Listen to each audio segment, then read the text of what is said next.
This week on the Weekly Bazaar, the comedy scene is on fire. The Me Too movement is dropping some really big names. A man gets framed for murder by his washing machine. And a woman makes a life-changing discovery that may have saved her life from testicular cancer? Another nonsense Nessie story, or is it? Al offers the listeners to a Nessie off. And a Science with Al segment that's out of this world. All this and more on the Weekly Bazaar. Hit it!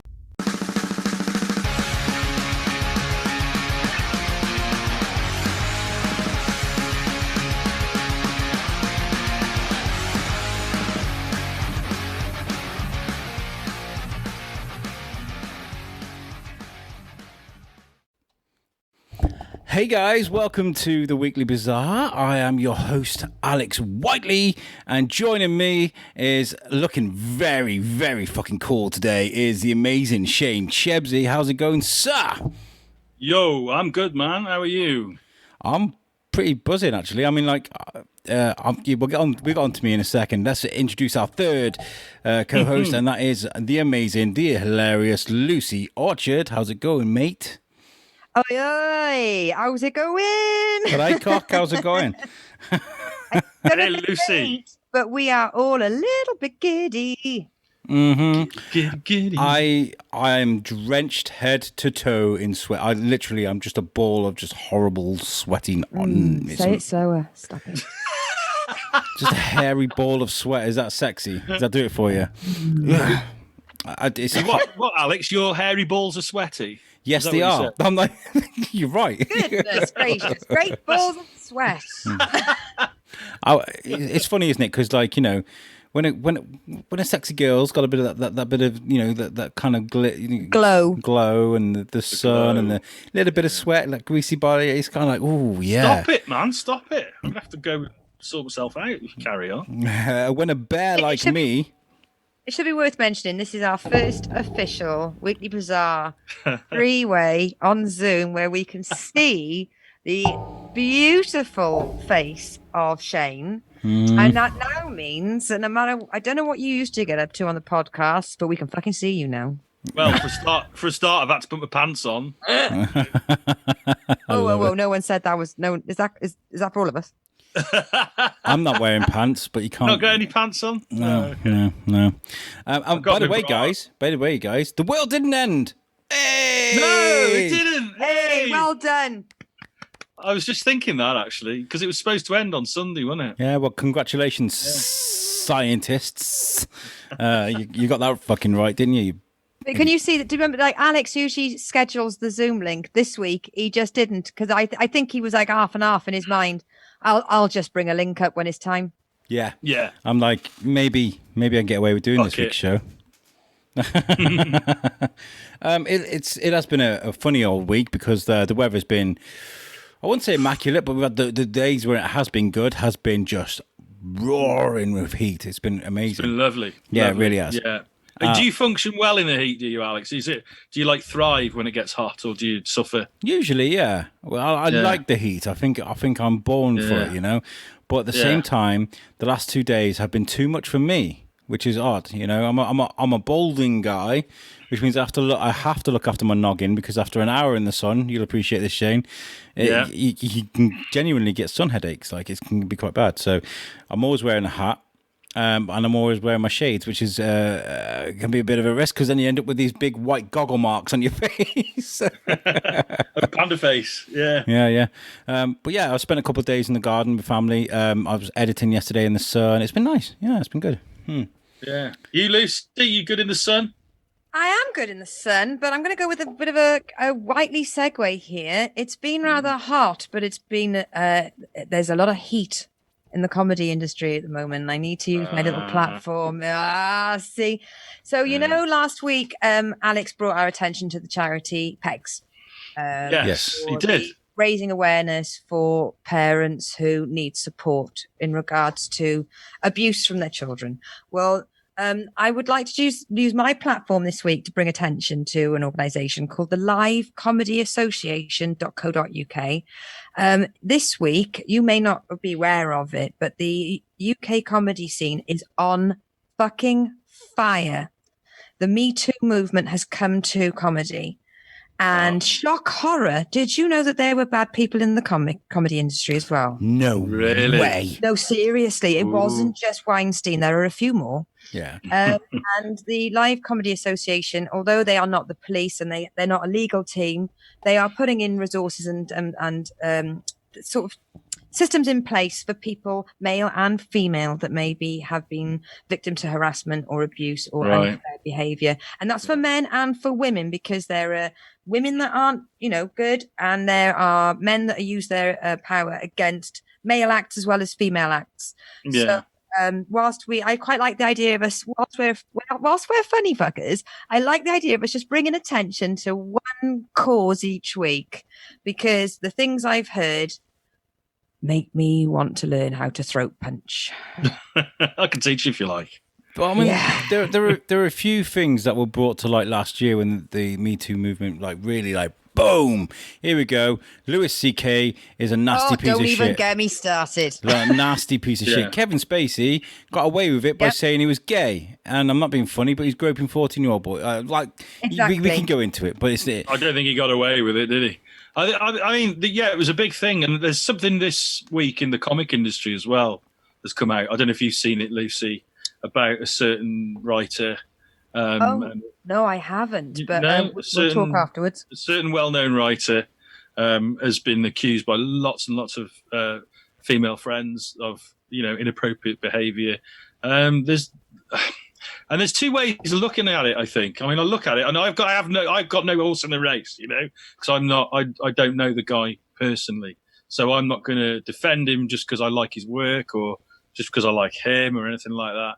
But as far as I can tell, there's nothing actually gone through the courts. There's nothing actually legally been done. And it seems as though he's been judged and, passed sentence online without any sort of due legal process, which I find really unfortunate.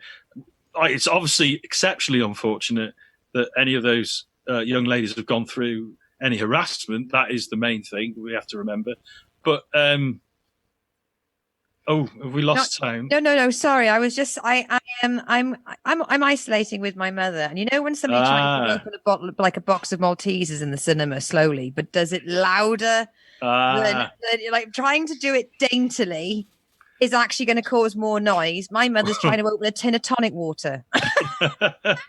We couldn't hear her. I couldn't hear her. So.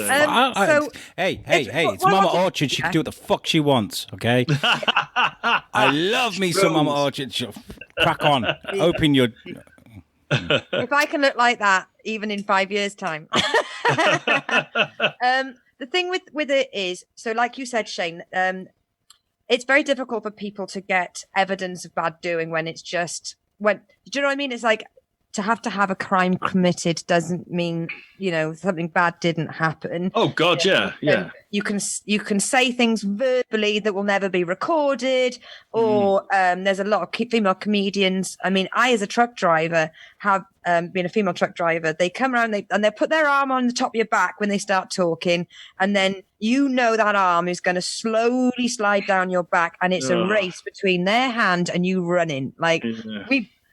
With women going through things like this, to be honest, we never make a note of it because it happens so fucking often. Yeah. It's not worth writing down. But in the comics industry, imagine you're walking to a gig, it's late at night, no parking outside the venue, or you've got to get a car share or a house share. I mean, Edinburgh sounds like fucking Pompeii on fire. I swear to God. And the Live Comedy Association, it's not a union, it's not a police, but it's just one more thing you can do to sort of make sure that you're part of an organization that should be able to support you, for male or female. But in the same breath, I've got a friend going through something at the moment where all he said was the wrong thing at the wrong time when somebody was trying to outpour their heart, and he's being hunted like a fox. Yeah. Well, that's the two sides of it, isn't it? I mean, if you've got to protect people who are vulnerable, and I think how do you stop guys being creeps? That's hard, isn't it? You're not gonna stop them being the way they are, and that's the unfortunate thing, because what can you do? And I know that this guy's been mentioned on here a couple of times, but I'd just like to put I'd like to put my flag in the ground to say officially, Joe Rogan, choke on your fucking vomit, you piece of fucking shit. But after that, whatever. What happened with Joe Rogan? What happened there? He was in control of the open mic spots for a comedy store, I believe, in the LA. Whether the geography of the store, I don't give a fuck. Misquote me, whatever. Sue me, bitch. But he used to then withhold those spots from women unless they gave him sexual favors. And he would brag to his mates about how there was this one little blonde open micer, and he used to make her do it before she went on, so he knew that she'd just debased herself. And he said it in an old podcast that's resurfaced, on a podcast, not even amongst his mates on a fucking dodgy filming, on a hands behind his head in front of a big fucking microphone in the studio sort of system. And he was like, I've done it to about 20 of them. And all the guys are going, oh, you're so funny. Well, do you know what, mate? Fuck you. Well, is this... I mean, that's crazy. He did it in front of an audience like that. Is that just complete the arrogance of toxic masculinity? Yeah, and the fact he thinks he's untouchable. Not even released an apology. Rogan is not untouchable, not at all. And if something like that was to come to light, then I would definitely stop. No, it has come to light. That's what started it off. That was when, because Louis, who is seen as a god, you go on Netflix, Louis C.K., all his specials are there. You go on the BBC iPlayer, Trombo, a film he did, still on there. And that was with our fucking Dame Helen Mirren. Like, he should have turned that job down because he's not worthy to be on a fucking credits with her. And then, and Louis now doing sketches about it. He's still doing stand-up, and he's whinging about it. And his view on this is, guys, don't be like me. Don't get caught. Oh. Stop being an arsehole. No. The joke is don't get caught. What does that say to people? And people are like, yeah, but he served his time. Do you know how many other comedians there are? I can get a new hero, as far as I'm concerned. But I went through Rogan's Twitter to see, just get sort of a sense of him, because I don't know anything about him. And it is such toxic masculinity. It's always like, support my brother on this. Support my brother on that, this, that, and the other. And there's no mention of women except for women that are very attractive or pointless. And that's not saying anything about the women, but it's just the fact that it's always support my brother, my brother's done this. And then occasionally, once every 6 months, he might mention a female. Then he goes on and he retweets people that have got shit given about people with gender fancy, that like messing around, and he's sort of having to go at the trans community. And the next thing he retweets Eddie Izzard about how great he is. Pick a side, mate. Yeah, I think that's a bit odd. I mean, because I have watched a lot of Joe Rogan's podcasts, and obviously he does a lot of stuff about men's health and all that sort of stuff. And I know that he sort of leans to the centre right, I suppose you could say. But I have listened, a lot of the stuff he said. I've really enjoyed his podcasts, and I like the way that he's very open to different points of view. He's had people on there from both sides of the political spectrum. He's quite willing to, he supports freedom of speech. He's quite willing to hear. And it's really disappointing. I had a lot of respect for the guy. It's really disappointing to hear that. And the most disappointing thing is obviously those poor women have gone. This is going to be heartbreaking for me. This is going to be Baby Driver all over again. There is a line that Kevin Spacey says in Baby. I could get away with seeing Spacey in a movie, right? I like Horrible Bosses. That's funny. I like that. I can still watch that. But Baby Driver, there is a line where he goes, you should see the balls on this kid. He scares me. And I'm just like, fuck, you should see the balls on this guy. Fuck. What I've done just before this podcast started is I posted onto the USUC fan page an article written by a fellow comedian. She's really, really successful, professional, big name, Louise Lee. She's written an article for Dear Men and Women about conduct in the because we are a comedy podcast, and a lot of comedians will listen to this, and I hope that people can just take awareness of it and just think, maybe being silent on this matter isn't right, because I mean, you've got Chris D'Elia, well done. You've got Jeff Ross, well done. You know, they're all coming out of the woodwork as being absolute bags of fucking scum. And for the Joe Rogan thing, as a little blonde open micer, it's very difficult when you get onto the scene. It'll be 10 people on the list. 1 or 2 of us will be women, and we're really grateful for it. So to get given an opportunity to be on a Comedy Store, some massive board like that, to progress your career, and to have a guy hold it away from you unless you do it. And the woman probably just thought, fuck it, it's one time. I'm never going to get this opportunity again. We've all had times with our partners where we've done stuff we weren't in the mood for, and probably just thought, lie back and think of Britain. But the fact that he was so proud of it, that he sits not just in a bar telling a mate privately, he's broadcasting it. I've looked on his Twitter. There's no apology issued. There's no loss in his following.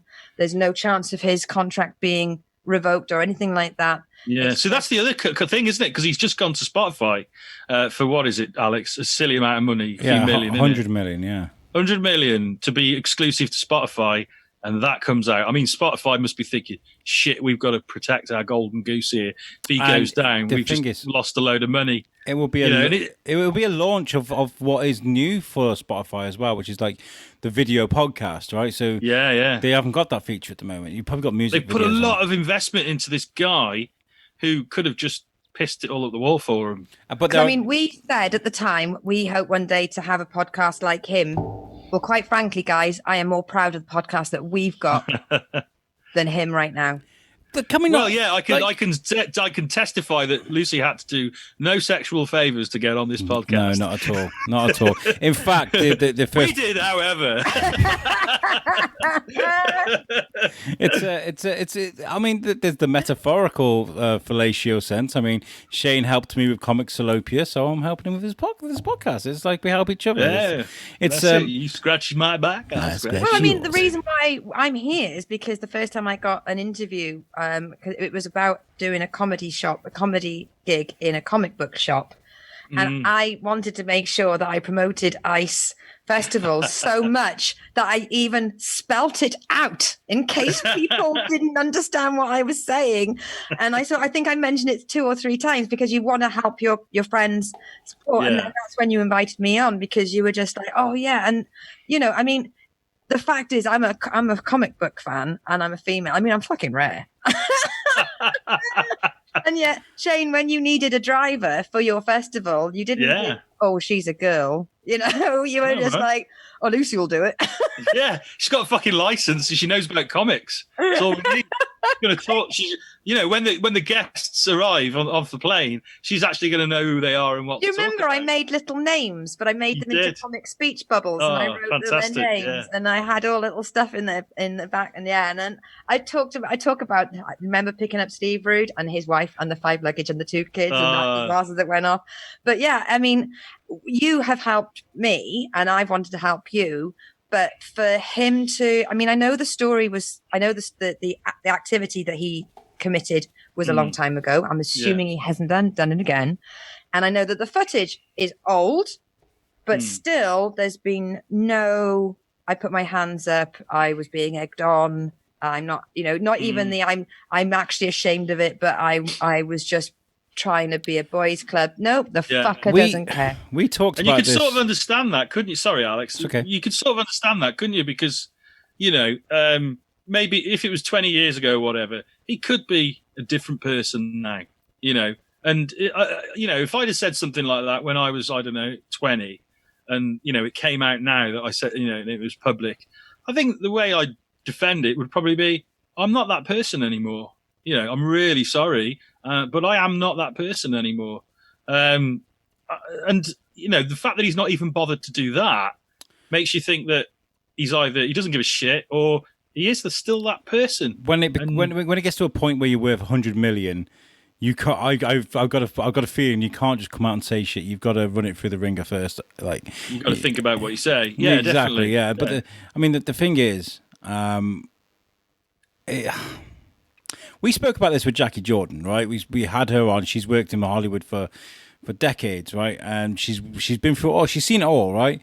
Shout out to Jackie. She's ace. We were talking about the Me Too movement, and she was saying she's seen it. She's seen it happen, and she's been around that. It never happened to her, but she's seen it all. And how women were treated. You know, they sent this dainty little girl when she was younger at the time to a prison to talk to mass murderers. You know, that's because they're like, oh, just send the broad to do the dirty work. You know, but she's like, but things have changed now because of social media and because of the technology around us. Now, look what's happened, Lucy. Look what's happened. We have footage of this guy saying this. Right, that wouldn't have happened 20, 30 years ago. So this is going to change the world. It will change the world, and it is. This is changing happening. The world. Yeah. Like, I mean, how do you feel about this, Alex? Because I know you're a big fan. I am a big fan, but if it comes comes to light that he's he has been. Well, it sounds like it has. It sounds like it has come to light. Yeah. I mean, but obviously we're going to have to look into it a bit more. It is heartbreaking because, like, I respect him a lot. Like, like, it's a bit like the Lost. Okay, I'm sorry to bring this up, guys. It's a bit like Lost Prophets. Okay, remember Lost Prophets? Oh, yeah. Do you remember the singer from Lost Prophets? Are we going there, mate? We're going there. We're going there. We're fucking going there. It's a different ball game, mate. That as well. I know it's. I know it's a different ball. That guy, you know. But I loved Lost Prophets. I used to listen to them all the time, and since that happened with the guy from Lost Prophets, I haven't listened to him ever again. And that was heartbreaking for me because I loved that band. I loved them to pieces. Is the music suddenly shit because of that? Yeah, but I can't listen to it. I can't. Even if it's 2p on Spotify, I'm not giving that guy any money. Fuck that shit. Yeah. Like, you know? I get that. But if you've got a CD, you're not going to play it. I don't know. No. I belong to a comedy forum, and every now and again, old Louis C.K. comes up, old king of the challenging wank, and and people go, oh, well, you know, it was a while ago. You know, he didn't actually do anything just because he masturbated at women in a locked room, and they, you know, made it quite clear that they weren't interested. You know, what was he said in his interview? He said something like, guys, don't do it. And even if they say it's fine, don't believe them. I abused my power. And it's just like, yeah. And the fact is the Netflix specials are still on. Yeah. You'll watch them. Because one woman said to me, well, at least Louis C.K. got cancelled. And I'm like, type Louis into Netflix. Yeah, how cancelled is that? Can we switch gears for a second and talk a little bit about Netflix specials, because I want to give my buddy Eddie Pence a shout out. He's a very let's stop. Let's shake it off. Let's make sure that it's not Louis into Eddie Pence. No. This is not a segue. He will not thank you for that segue. Eddie, I'm not comparing you to Louis C.K. Eddie is an amazing guy. I love him to pieces. He's got time for everybody. Breathe, Lucy. Breathe. He has got a special coming out, and it's coming out, and he's trying to get it onto Netflix and Amazon Prime. It's called Eddie. It's called his Unspecial Comedy Special. And yesterday, he threw up a competition to design a poster for him and just tag Netflix, Amazon, HBO all in it, and get everyone doing that so they can try and pressure him, because he has got someone to distribute it for him, but he wants to get it onto Netflix. And it would be amazing to see Eddie Pence on Netflix. Send me his details afterwards, because I know quite a few comedy promotional online forums that would be beneficial for him. Yeah, he's been working on this for years. If he gets this onto Netflix, I'll be very happy. But good luck to him. Yeah, good luck. Go to Eddie Pence's Facebook page, find the link or the post, and design a poster for him and get it on Instagram. Hashtag it in Netflix, hashtag Amazon Prime, and just keep giving him shit until they give him what we want, because he's a funny guy. Like he makes these shorts where he's Cobra Commander because he's got the Cobra helmet. And he does these funny little shorts, like 5-7 minutes long, and they're I like it already. Fucking hilarious. Look, power of the people can do it. I mean, look at Family Guy. Yeah. You know, if everyone gets behind him and he's a good egg, you know, support. Good stuff will find an audience. It always does. And I've got to add, Eddie hasn't asked me to do this. I just like Eddie a lot, and I just want to spread the word. Anyway, no sexual favors were requested. Oh, but absolutely. If Eddie, if you're offering, I'll take it. I like the way you went slightly camp when you said absolutely. Absolutely. Just came out there, didn't it, Alex? Finding another side to you. Yeah. So sorry to hijack the beginning of the show, guys, but I did not know that about Joe Rogan. This is the first time I found out about it, so I've got some research to do because I want to talk about this a lot because I want to find out from our listeners, where do your loyalties lie? That's the most important thing. Like, if you find out a guy's been a sleaze like this, where do your loyalties lie and where does it stop? Like, you know, because we were all sad the day that Dr. Huxtable and his jumpers got taken out of our circulation. But what I will end on this, because it just chuckles me, right? If you go on IMDb, and look up Cosby, this is the last paragraph. It says, throughout the years, Bill Cosby has taken a socially conscious tone, often associated with family values, coupled with distinctly urban spin on his style, and they haven't taken it down. Brilliant. Wow. And also, I think they should add that he makes a mean cocktail. Yeah. Well, Bill Cosby is going to appeal, isn't he? He's going to be able to appeal, apparently. Really? Bill Cosby. Really? Yeah. Okay. Right. Let's go. Speaking of the perfect crime, There is a story this week. There was a story this week I noticed, and this is from the New York Times. The New York Times. And the story reads, a DNA mix-up involving a washing machine kept a man in jail for 3 years. He was mistakenly jailed because of DNA. I read this story and it broke my fucking heart because there's nothing worse than somebody being sent to jail for something they didn't do. It says the Louisiana case highlights how prosecutors and crime labs withhold key documents from defense lawyers, keeping some defendants in custody for months or years. And it says a washing machine, I'm going to read it from the New York Times. I'm going to try and read it, but my eyes are actually sweating, genuinely. I can't see shit. Raise your hand if you want me to take over, darling. As washing machines go... She said last night. That's what she said. As washing machines go, the one that contributed to Roy Verrett's capital murder charge was pretty average. White, Whirlpool, reliable. When detectives investigated a murder in Jeanerette in LA, they swapped a dark spot on the lid in January 2017. He thought they were wasting it. He thought they were wasting their time.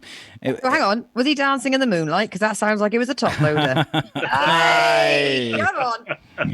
And he said when they were doing that, he was like, "I'm not stressed about them doing that to my washing machine. Knock yourself out."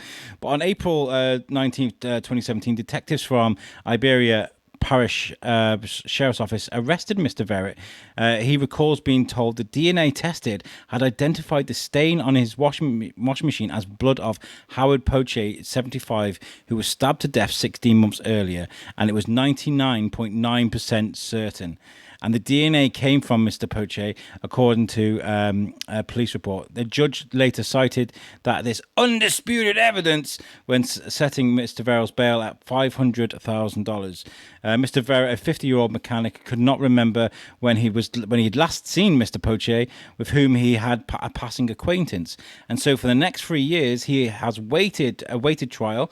Mr. Verrett considered the ways Mr. Poche's DNA might have found his way into his washing machine lid. Most of his theories involved the police or the killers planting it. But can you imagine, like, if they found that and you knew it wasn't in your house and you knew there was no possibility, like, it would just break your heart.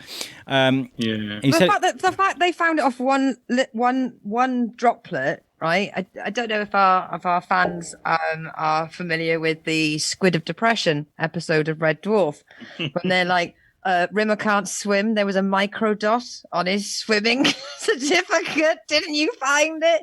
Like, if you were going to plant evidence in someone's house, you're not going to take a pipette. Just put one drop in someone's house. Like, fuck me, that is trace evidence.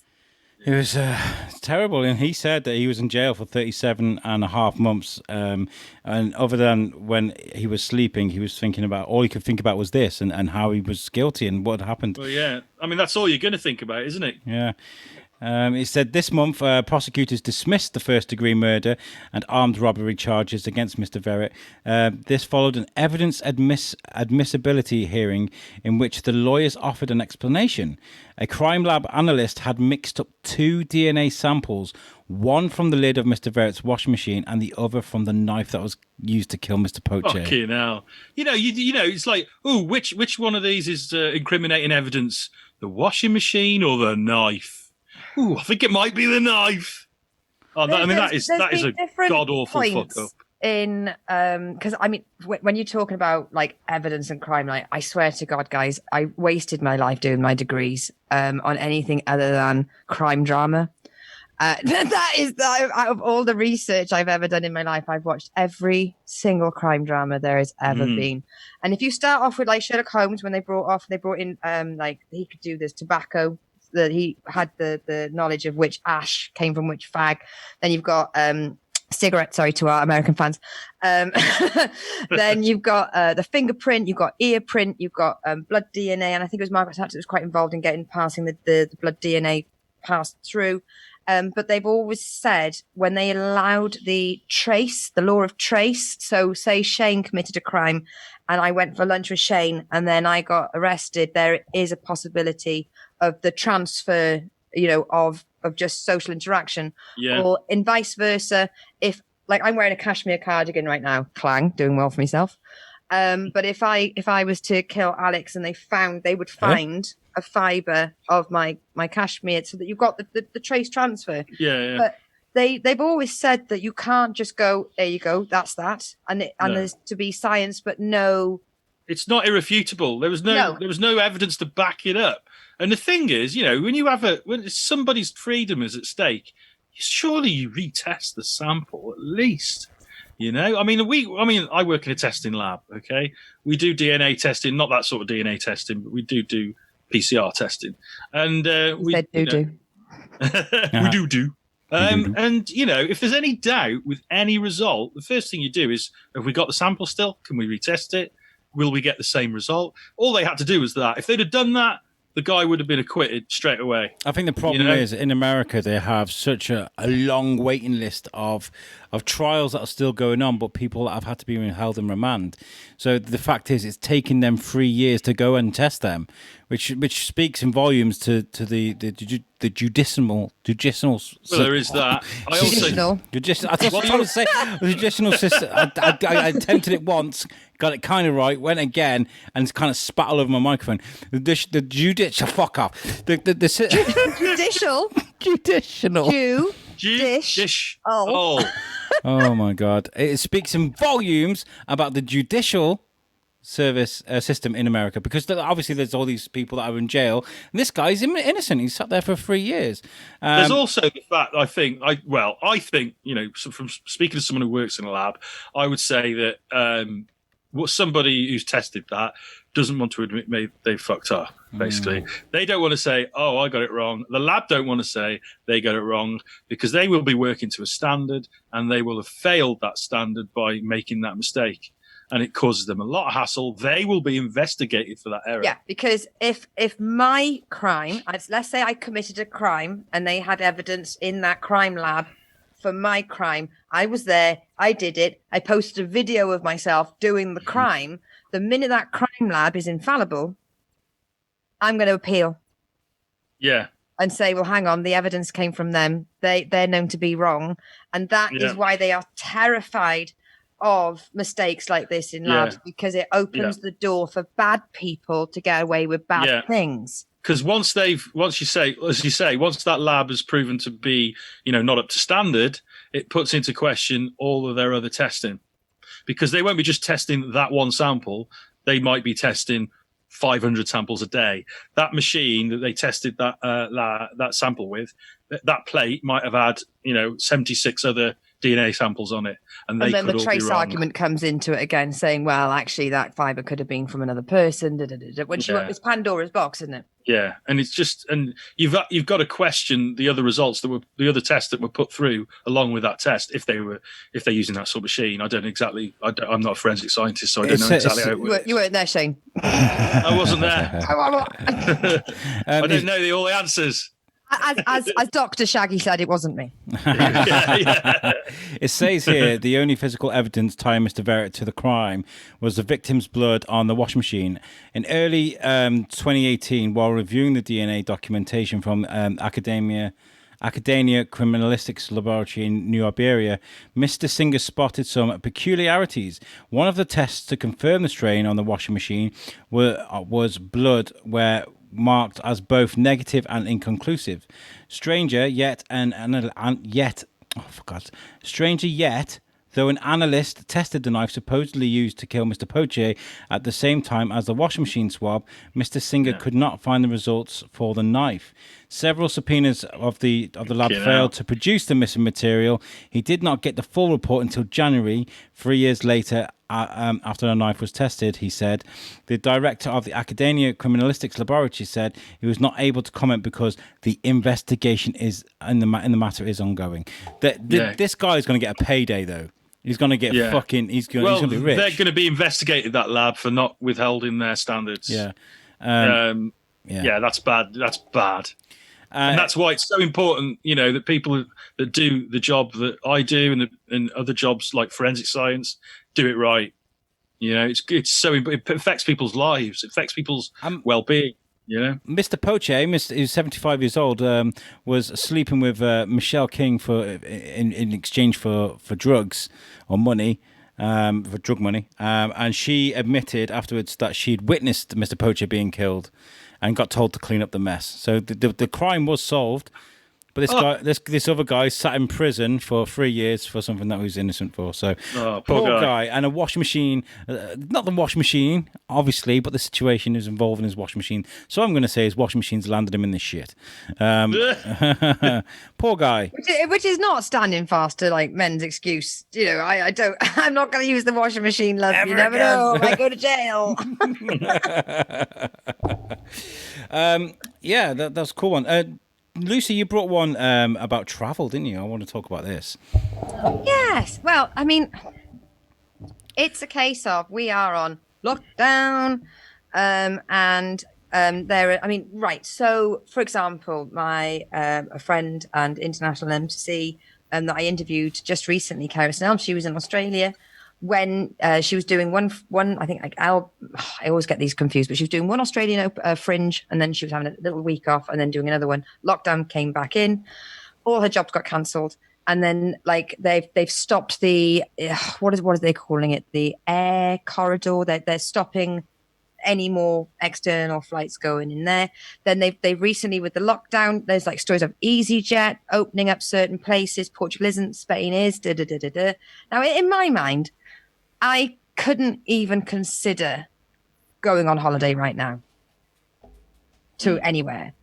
But tourism is down. People that need tourism is down. We know that there are clubs, bars, restaurants, companies that are losing money. They've lost so much money that they're never going to recover. Well, if you think about the tourism of countries, so apparently Japan is offering to pay a portion of your holiday there if you agree to go back, because there are small-minded people that what is it when you've got a fear of something that's completely so like if you're scared of a spider biting you, but that spider isn't indigenous to your country, it's an irrational fear, right? Yeah. So irrational fear. I mean, there are people that are taking this out on Asian people and countries, and everything to do with it, because like, just total xenophobia. Total xenophobia. Thank you, Shane. So, I mean, even though this is not anything to do with Japan, they're going to be like, fucking no one's going to Japan. Corona beer. People stop buying Corona beer. People stop buying Corona beer. Like, what? Like, genuinely, really, a Mexican fucking beer? Like, I mean, I know it tastes shit, but no, you didn't. Mate, Oh. take Just your not fruit. putting it- Take you your just- fruit out of my beer now. Don't tell Charlie that. He loves his Coronas. I fucking love Corona too. Oof, Yeah. oof. But there was apparently the Italian island of Sicily is also offered to pay half of guest flights. All right. There are people saying we need. I mean, if you think about somewhere like Sharm el Sheikh, personally, I didn't enjoy myself there, and I don't really believe in some of their views on, say, progressive human rights. Yeah. They're not a big fan of the females over there. But it's still a case of that was a man-made place based on tourism. If you think of like the different like Costa places where it is just a tourism town, and when it's out of season, it's dead. Yeah. Really, really dead. Yeah. It is, what people can do even if they bring a vaccine out, which they haven't. Can we stress right now, at time of Yeah. recording, there is no cure. But they're so desperate for people to come back. These countries are thinking, well, lost leader, let's lower the rate, let's pay them something back, let's get these people in here. So boys, where would be, so Shane, I'll ask you first, Alex, I'll ask you second, where would be your foreign holiday of dreams? And go. I think for me, it would be Canada. Okay, Alex? Yeah. Okay, so when you say your holiday of your dreams, I mean there are a couple of ways I look at this. Make it quick, we're recording a podcast, mate. Number one is I want to go to America and see people like Bruno, Eric Pfluger. I'd love to go and see those guys and spend a bit of time with them. But In a heartbeat, I'd go to South Bend, Indiana, and see all the people I've been gigging with. I love the idea of going sitting in Vermont in the mountains. But like when you're talking about a once in a lifetime holiday, I want to go to Vietnam. I'd love to go to Vietnam. It's beautiful. I'd love to go there. Yeah, right now, if you said all inclusive, you, Sarah Bridgman, Mas Palomas, Gran Canaria, off you go. I'd be like, what do I do? But right now, I can't even think of going to Exeter. And you know what, right? These countries that are saying, oh, we'll pay half of your flights, don't worry, come over, chill with us. They need to be fucking careful. Have they seen the beaches in the UK at the moment? We are a fucking plague. I'm telling you now. We are horrible. The British people that are like ruining the beaches, the rubbish, the shit that they're leaving behind every single day. 12 ton in Bournemouth. Yeah, it's a double whammy, isn't it? It's not just the irresponsible lack of social distancing at, say, Bournemouth Beach or whatever, but it's the fact that they leave all that shit behind. That's the only thing I'm worried about. Like, It's I mean, just like unbelievable. the social distancing, I can be like, you're not social distancing, blah blah blah. Everybody's going to say that, but at the same time, I'm happy for people to go out there and be free. There's no reason why you shouldn't be able to go on the beach if there's like 3 of you on there. Like, when there's like 4,000 of you all crammed in there, that's not right. You shouldn't be doing that. Shoulder to shoulder. But think about it, boys, right? In order for us to get to our ideal destination, be it free, be it paid for, whatever, in order to go there, we need to sit in a tin can with recirculated air. Yeah. And If somebody with a peanut allergy can have a reaction because somebody on the other side of the plane has opened a bag of peanuts, because it goes in the air system, it goes recirculating, it goes think about Legionnaire's disease. It's why you always come back with the lurgy after going on holiday, isn't it? You either catch it on the plane there or you catch it on the plane back. It's in there was 1 year about I don't know, 5 years ago. I think I must have caught about 12 flights in a 12 month, and I got ill because it's just constant, like fresh as flu, just constantly being in a confined, pressurized area with recirculated air. Yeah, I was just getting plain lurgy. Yeah, it's inevitable, man. I mean, and that's why you get con lurgy, Comic-Con lurgy, because it's the worst situation to get these airborne coronas. I know. I went to 3 in a row and I came back a goth. I hear that I'm a cosplayer after this Comictopia. We're going to get into we also have a weird medical story on this show, but there's one here that it was fascinating because I just got to say before I go into this, I am not taking the piss out of anyone or any gender, sexuality. This is how the story reads, and it is fascinating. So bear with me. Okay. I'm so proud of you, Alex. It's only because you're on the show. I want to keep you sweet. I know. The story reads: a 30-year-old woman finds out she is a man during treatment in Kolkata hospital. So in Kolkata, That's a bit of a discovery, isn't it? Yeah, you never noticed it before, you know. Well, this is where the story leads on, okay? So for 30 years, this lady had led a normal life with no complications until she recently went to the doctors she was treating abdominal pain. And she discovered she was a man suffering from testicular cancer. Oh, surprisingly, her 28-year-old sister, who underwent necessary tests following the revelation, was also diagnosed with androgen insensitivity syndrome, a condition in which a person is born genetically male but has the physical traits of a female. Yeah. How amazing! Like, it's fascinating. Yeah. Like, she's like, because this, people say that I'm a man trapped inside a woman's body, or a woman trapped.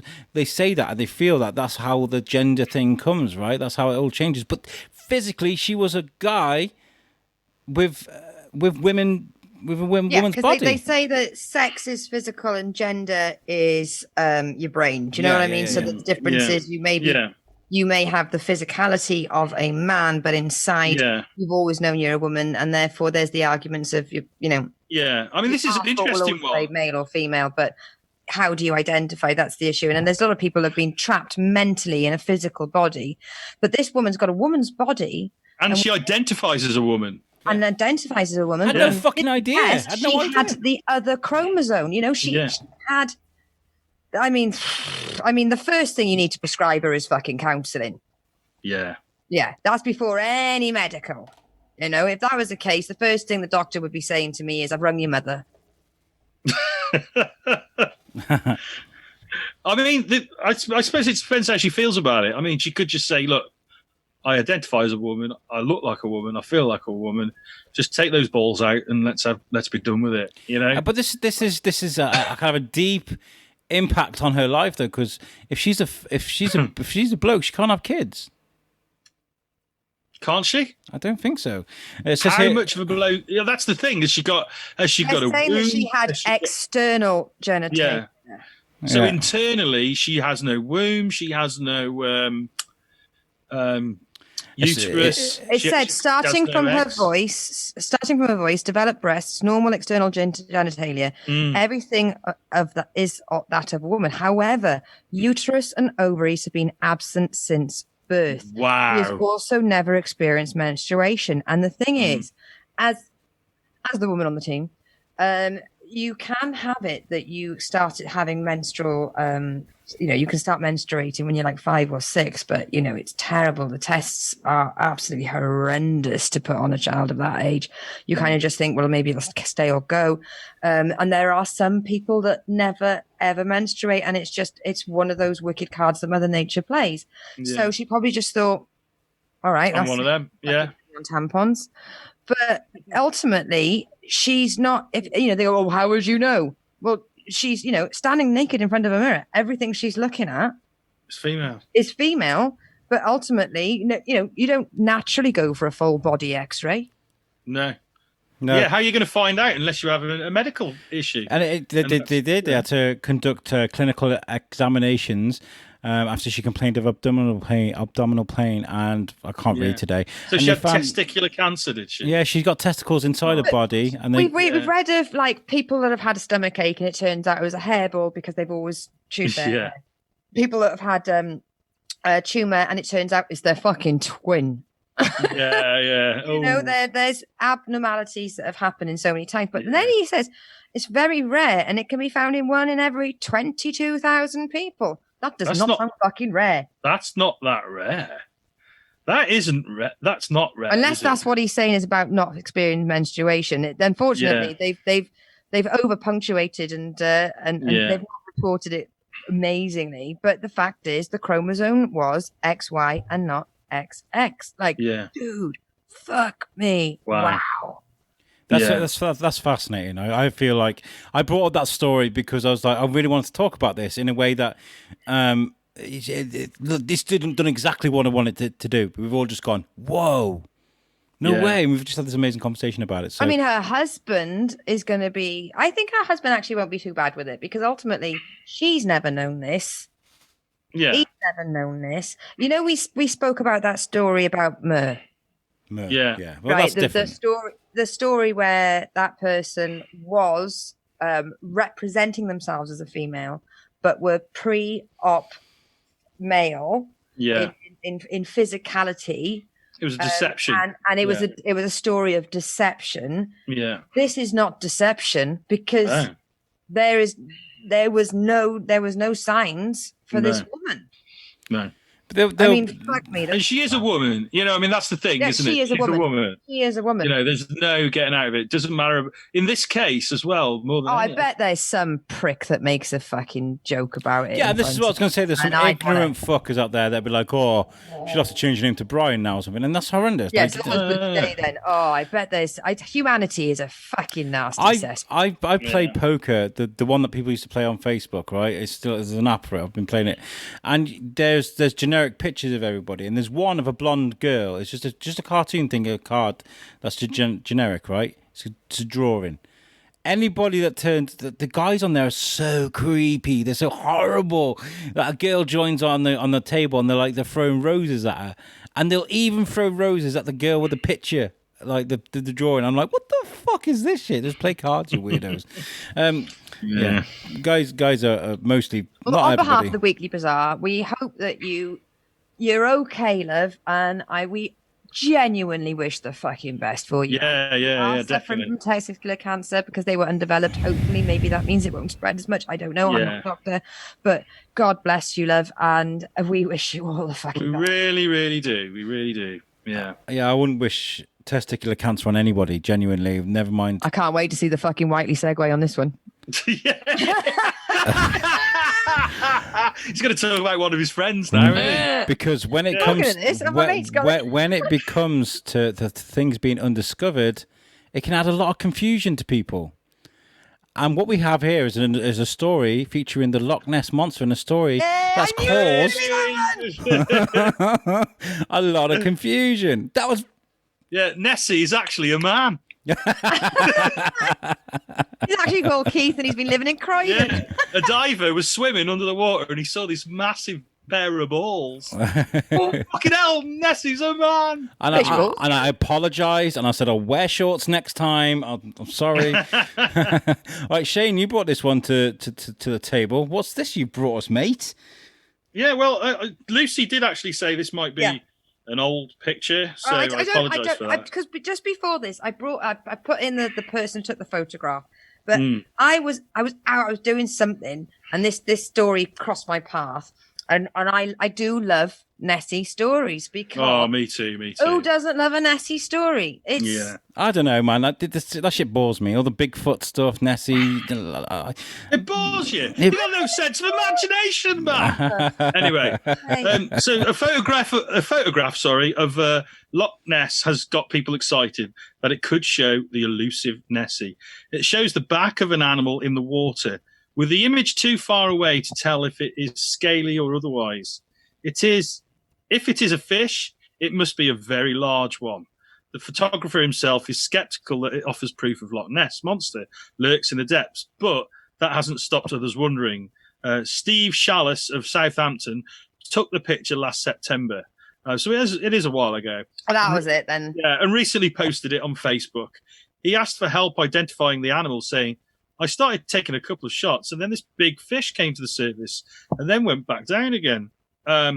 According to the Inverness Courier, he thought it was a catfish at first and estimated that it was 30 foot away and about 8 foot long, which, catfish get that big.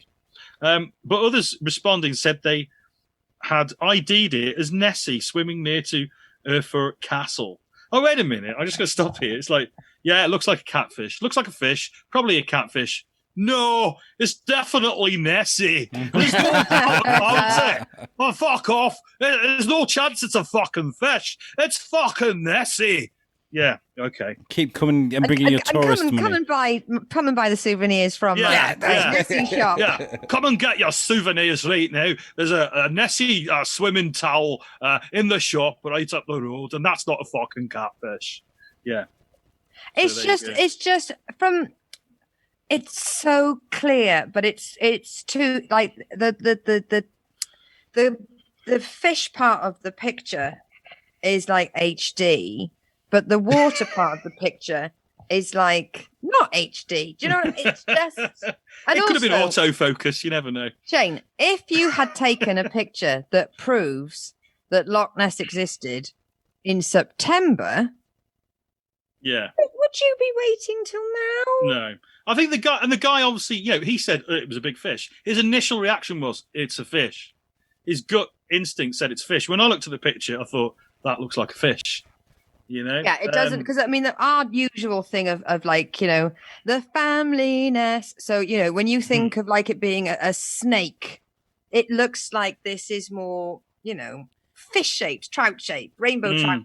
Yeah, but the thing is, I was saying this, like, there's two things. Number one, I could Photoshop that. Genuinely, I could do that.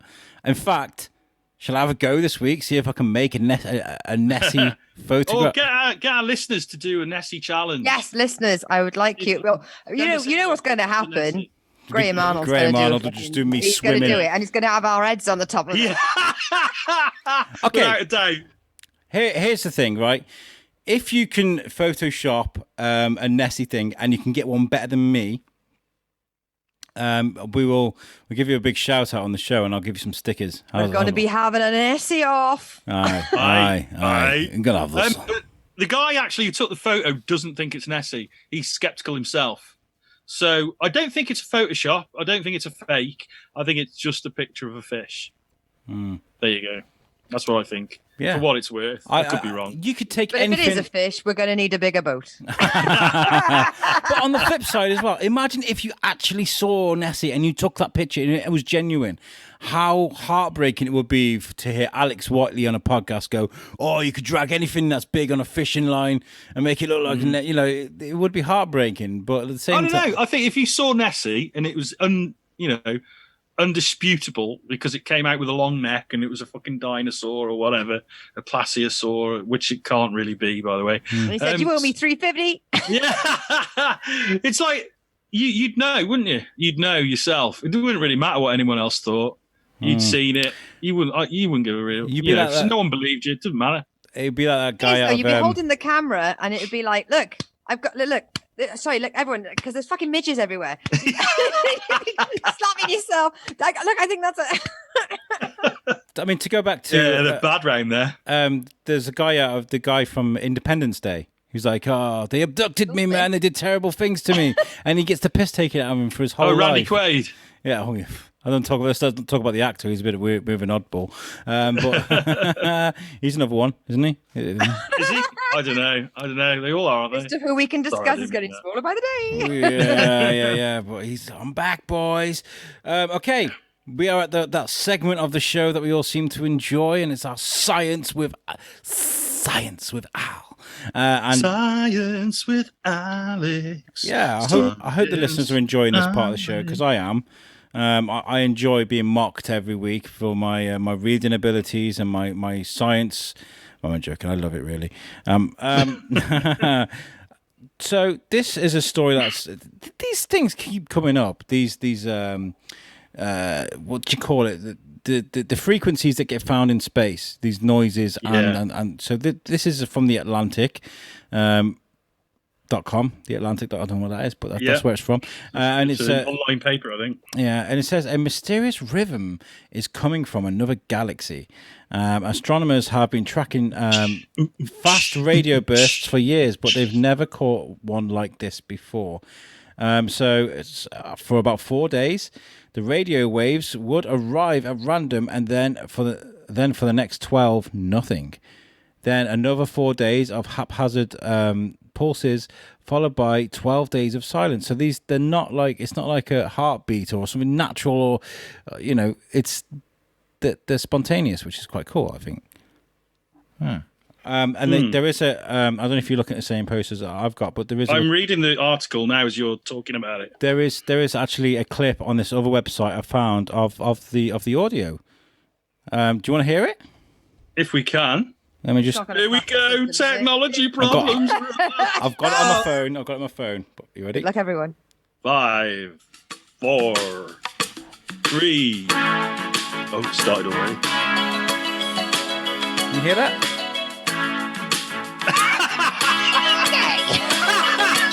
It's Toto Africa. You know what? He's doing this. I want to interject because I had to look up the song Toto for Superhero Bar Fight. And the byproduct of that is I had that fucking song stuck in my head. It's a great song, man. It's honestly, great song. It's a trigger warning. Just before this recording, he started singing do do do do do do do, and it was like, no! And to be fair, I was the reason I was doing that is because I was setting up that joke, right? That's how long ago I wrote that joke. So when I did it without realizing that the struggles you had with Jamie and Tom. So that's brilliant. I love that. Bringing that back. Do you know much about this sort of stuff, Shane? No, it's interesting. I'm just going to read the final section because, to be honest, that's the only bit that's relevant. So astronomers trace the source to a spiral galaxy about 500 million light years away, where it's still going strong. The paper on this discovery, published earlier this month, marked the end of formal observations in February. Like so many people this year, Lee has spent most of her days at home, rarely venturing beyond the walls of her small apartment in Bonn, Germany. But the Canadian Observatory continues to scan the skies, catching the fleeting FRBs as little smudges of black against the plot of white noise. So, I mean, they haven't offered an explanation. No, but the fact that she hasn't left her apartment makes me think she's sensible. Because you guys, I was telling you, I had a panic attack going to my local co-op. Oh, my phone's died, I think. So you might have lost the video. Oh, that's fine. Yeah, that's fine. As long as we can hear you. Yeah. They can record a sound from outer space, but Shane can't plug his phone in. There we go. So is there intelligent life out there? Is there intelligent life? That's fine. Listen, if we're going to put this on YouTube, so the people that are looking at this right here is because Shane's phone's just died. Yeah, so sorry about that, guys. But yeah, so I'm trying to get my head around it. So radio signals are usually from stars or black holes or some other phenomenon. Yeah. So I'm guessing that because there's such a big, obviously it's a long way away, and there's a very large gap between the signals. So the signal's probably being blocked by something. So whatever's putting off the signal is probably orbiting a big black hole. So there's a big gap in the signal. So it's probably something to do with the object's orbit. It might be a pulsar or a quasar or something like that. It's kicking out this radio signal, but it's getting blocked and sucked in by a black hole on a regular basis as it orbits the black hole. So that's probably all it is. It's not that aliens are going, hey, man, I'm not going to talk to these guys for a while. I'm going to leave it for 12 years. Could it have been a Titan that's had a sneezing fit? Or it could be that. That's just as likely. Alex. I know that when I'm trying to make the point that my friends have pissed me off, I will send them a blank text message so they know I'm not talking to them. Is that what you've just done? Is it? Sorry, my phone's not working, Lucy. No, but right. Hopefully we all know that when you tune an FM radio in and you get that that white noise is back kick radiation from the Big Bang. Am I being an Alex? White noise, yeah. Yeah, white noise is that what it is? Radiation from the Big Bang. Did you not know that? No. Oh, look at his little face. Learn something new every day, don't we, guys? So when you hear that, that's the sound of the explosion of the Big Bang or radiation from it. It's background radiation signals from the Big Bang. Wow. Guys, in the Weekly Bazaar, if that's the first time you heard that, let me know, because I'm flabbergasted. That's cool. And you'll believe fucking anything we tell you. I will. He's not wrong. For something to be sending out a note, that means it has to be huge enough to override the background noise that is rippling through the universe as the kickback of the Big Bang. Yeah, it's poking through the white noise. So there's a signal. Maybe it's revenge, because do you remember when we sent a satellite up and Blur put a song on it? It could be the aliens are Oasis fans. Wow. That's more likely. Yeah, definitely. I think I was right though with the Titans thing. I think like those idiots that my what, achoo. Those people sneeze and freezes. That's what's happened here. Is a Titan, one of those big godly like giant godlike Titans are the size of planets. Like Robin. What? You mean a celestial, don't you? Celestial giant, yeah, God. Titan. Floating around in space. He's done one of those sneezes. So that's the pulse for like 4 minutes, and then he stopped and he's gone. That's all that is, guys. Don't need to worry about it. But it has repeated this signal. Yeah. It just repeats over, 12 years? Which to me sounds like it could be a long orbit of a pulsar around a black hole. Yeah. I'm only guessing, it could be anything. It's a hell of a guess, though, mate. Yeah, I think it sounds like a pulsar orbiting a black hole. Because the thing is, no one can probably ever going to prove me wrong, so I could say that shit. But there are what name? Give me the name, will you? It's not Yeti. Is it Yeti? What, Alex? No, the people that listen to signals. SETI. SETI. Right, so SETI... That's not what you sit on. The SETI. So, I mean, come on, for no prep, that wasn't bad to remember. I think Brian Blessed is actually the chief or the patron of that. The chief. The chief of SETI. But they've got them big ass fucking satellite dishes, and they sit there and they take it in shifts and they listen for noises because because they're not going to know our number. So they were going to project a message. I mean, and as we've said this before, all three of us are not so closed-minded. We're not so stupid that we think they're fucking walking around us in the shape of a fucking French pug. But, and we also don't think that we can defeat them with an apple. Yeah, I mean, I only just recently watched Mars Attacks again because it's fucking brilliant. It's fucking awesome. Right. So, we're open-minded enough to say, space. The final frontier. Mm-hmm. There could be something out there. We just don't think that they're here making crop circles. No. But there is something out there, and why wouldn't they reach out to us using some sort of primitive Morse code? But the thing is, like with that Blur song they sent up in the space probe, how do we know that isn't "fuck you, we're going to kill you" in their language? That's the thing. Well, that's it. I mean. When you look at our planet, okay, first of all, when you see stories like this in 2020, you're like, your mind automatically goes, oh, for fuck's sake, here we go. What next? Because there's already the jokes about this sort of thing. What's next? Aliens, okay? It's got to be aliens. Yeah, but you've got to remember as well, 500,000 light years, was it? Or 500,000 million, 5 million light years? I don't know, I can't remember. It was a long way away. Again, you weren't there. Yeah. It's not gonna. They're not gonna come here. They're not gonna attempt to purposely contact us. I don't think from that distance. It's very unlikely. Do you know what? I've loved this episode of the biscuit of the Bizarre because, and you said the biscuit. Then I have been doing the biscuit all week for last 2 weeks. Only on this show can you say I've been doing the biscuit all week. People know what I'm talking about. Yeah. I sound like a binge eater. I nearly uploaded the episode I just released of the Bizarre to the Shrewsbury biscuit. That would have been horrendous. Oh shit, Shane! Can you imagine the fallout of us? You'd have lost all your listeners. Oh God! Let's just say it's a different demographic.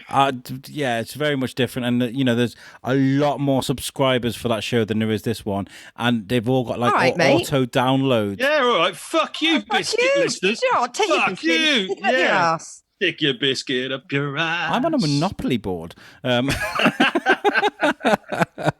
Did you guys know that? Anyway, I know about that. Yeah, I saw that. Yeah, yeah, I'm on a Monopoly board. But yeah, so this has been great. I think we should do like once a month.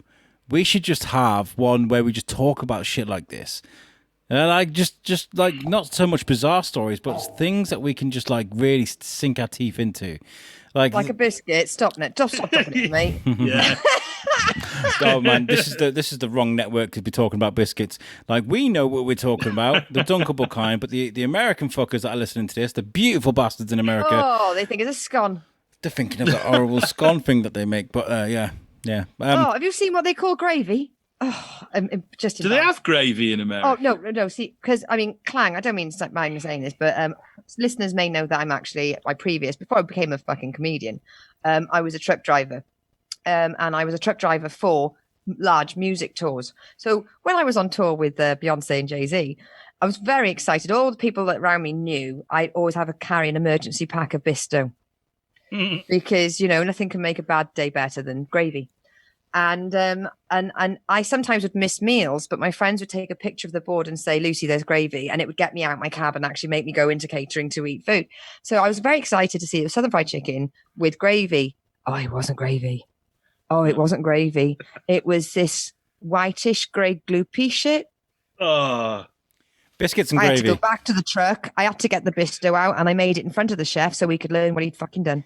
Was this an American chef, was it? Exactly. You can fucking guess the Bronx, yeah. Well, we were talking last week about a couple of weeks ago about the lady with the tea that made the tea in the microwave that went bad.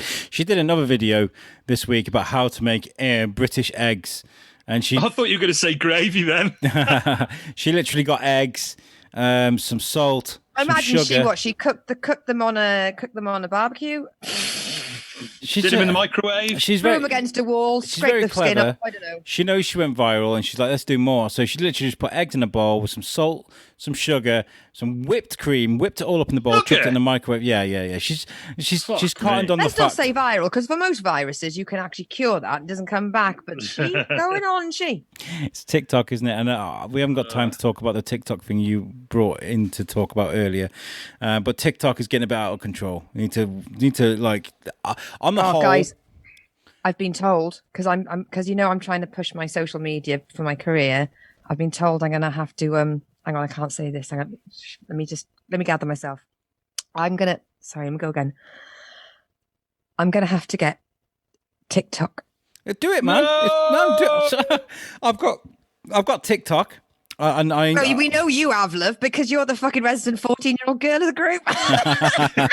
I've made some clever ass videos with it though. Did you see the one that I did this week where I was pointing at my laptop and it appered, and then my mic appeared? Yes, in fairness, that was a very good video. But this is me having to eat my own words. I even said to people, if you see me release a TikTok video, it means I'm being held hostage and it's my cry for help. Yeah, same here, man. Shout out to my friend Ed Crane, who a couple of years ago, I was talking on Thorskin about mead. Thorskin again, people. He was saying I don't give a fuck. People know what I'm talking about. But I was talking about mead, and I couldn't get mead anywhere. And this guy Ed, he listened to my show, and he brought me around some homemade mead. It was like one of the best days ever. He looked like one of those sexy ass German. Are you picturing a guy with a beard and like a cape? Yeah, and he pissed in a jar. Yeah. Oh, it was amazing. He brought me mead, man. I tell you what, if any of the listeners local to me, bring me mead, and I'll love you forever. Anyway, he's done some great videos. He watched that video of the girl making the tea a couple of weeks ago, and his reaction was just kind of like, as he was watching, he's like, "Okay, okay," and then he's just like, "Fuck off!" Like that reaction, that side by side thing. I think it's funny. You can get some good content out of that. I think. I know. I'm sure you had to be there, yeah. I'm going to have to learn the ways. Ed, if you're listening, share the video on our YouTube fan page. It's funny. Yeah, man. Anyway, guys, we've got to get out of here, man. We've been going for an hour and 10 minutes. Wow. We've just been talking shit for an hour and 10 minutes. We've been creating fantastic content, Shane. Well, same thing, isn't it? I think it's been a good show this week, actually. I think we really enjoyed it. We had no internet dropouts. Sorry, my picture went down. Because are we doing this as a video, Alex? I am recording this as a video for the first time ever as a full thing. So apologies that I disappeared. Yeah. Sorry, did you want me to promote my Facebook page, Lucy Orchard Comedy? So basically, this has been I have hit 400 followers in 4 months, and today I thanked everybody and said thank you very much, and a load of other people shared me. So as of this moment, I've got 428 followers. I'm an upstart bitch, and I've only been doing it for 4 months, and I cannot thank everybody enough for being supportive and amazing and telling people about me and helping me get a word out, considering we're on fucking lockdown. Yes. And I feel like I was talking about some changes I was going to make to the name of what's the difference, because I was worried about numbers and stuff because they haven't been great. I'm not going to lie. I appreciate all of our listeners, but it could be better. But then I thought, let's give it a few weeks because lockdown's going to end and everyone's going to go back to normality. Let's see what happens. And people need to drive their cars. Exactly. And then we're going to be in their ears. Well, I'll tell you some of them, Alex, right? You know, don't always think about the new listeners. Think about the listeners you've got. This is what I'm saying. I always make sure that I give those guys a shout because I really do appreciate everybody. If you can't be with the listener, you won't be with the listener. I don't know how that works. I love this show. You look after your audience that you've got, and the rest will follow. So for those fans that do follow us every week, spread the word. You know, we love you. We're not your mistress. We're not a dirty secret. There's no shame to loving us. Stand on the top of the mountain and shout, obviously through your mask, and at 2 meters away from people. And what you need to shout is, "You suck.podbean.com. You suck.podbean.com." Give us a follow. This is the first time you're listening, watching on YouTube. Give us a follow. YouSuck.podbean.com. There's 3 great shows. There's this one, as the Weekly Bazaar, which is with us, where we talk about this news. This is the one you just watched.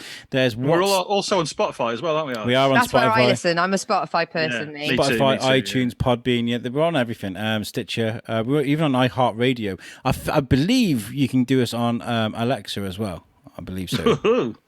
And so there's this show. There's What's the Difference with me and Tom, where we get people on from different sides of the culture, different parts of culture from different sides of the continent of the ocean.